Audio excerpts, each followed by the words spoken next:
Okay, look, I didn't want to become a one-trick pony with all these Zoom videos, but people have been getting Zoom bombed or Zoom hacked over the last week, and well, you need some help.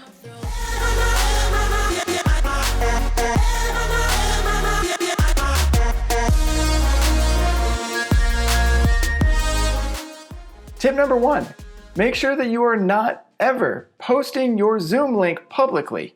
Don't put it on social media, don't mail it out, don't put it on flyers.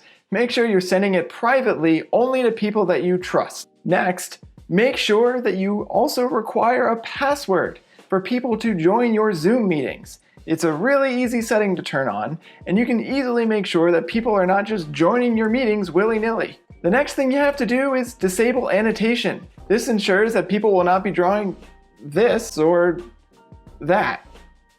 That those things don't ever happen to you ever again. You may also want to consider disabling screen sharing. Well, you may want to go ahead and share your screen to show off that cool PowerPoint slide that you created, but maybe there's some things that you really don't want your attendees to be showing everyone else. Finally, go ahead and disable private chat.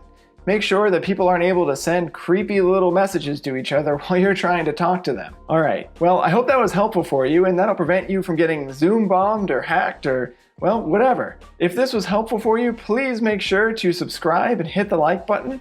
Also, go ahead and comment below to let me know if you have any other ideas or requests. Thank you so much for taking the time to watch this video, and as always, have a wonderful day.